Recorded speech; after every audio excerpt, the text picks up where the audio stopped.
The Australian splash PM defies Beijing's.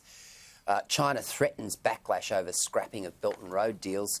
Scott Morrison will stare down Chinese threats to launch fresh action against Australia after the government tore up Victoria's Belt and Road Initiative agreements with Beijing, saying he would always protect the nation's interests and a world that seeks a balance in favour of freedom. As government officials and business leaders brace for retaliation, Beijing on Thursday night said it would reserve the right to take further actions after lodging a formal protest with the Department of Foreign Affairs and Trade. The decision by Foreign Affairs Minister Maurice Paine to scrap the BRI deal sparked a furious response, with Chinese Foreign Ministry spokesman Wang Wenbin accusing the Morrison government of political manipulation and bullying. Pot kettle?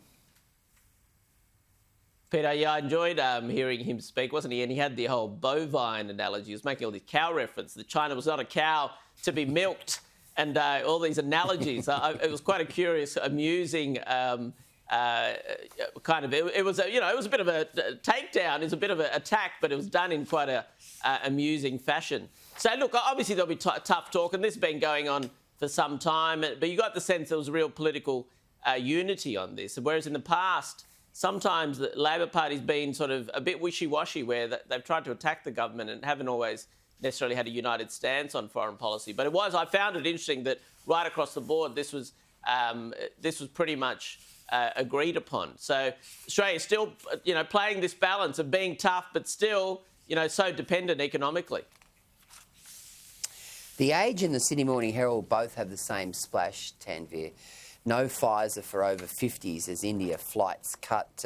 Australians over the age of 50 will not be able to get a Pfizer vaccine until the end of the year, in a significant reset of the country's vaccine rollout, while National Cabinet has also agreed on travel restrictions for people arriving from India.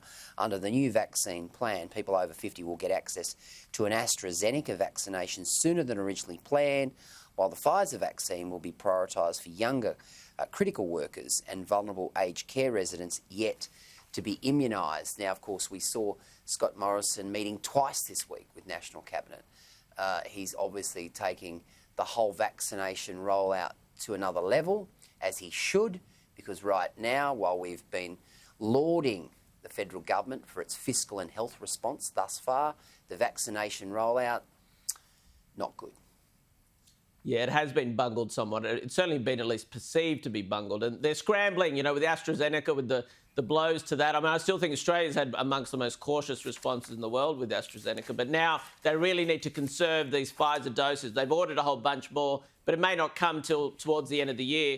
And we're seeing that, these sort of measures taking a foot. So hopefully we'll get a better rollout. I think we're getting so many different messages. When we get a bit of clarity with the vaccine messages, I think you'll find people more comfortable. Whereas now every other day, there's a new message, there's some change in the strategy. And I think that really leads to a lot more vaccine hesitancy, Peter. And I certainly see that in my patients and even in, say, the workplaces I work, which are often health-related workplaces, but even health workers sort of going, oh, what the hell? I don't know what's going on. So I really hope we get a bit of consistency and clarity in the coming week or two. And then I think we can see that then affect vaccine hesitancy. It'll help the levels of vaccine hesitancy, which I think are far too high at the moment.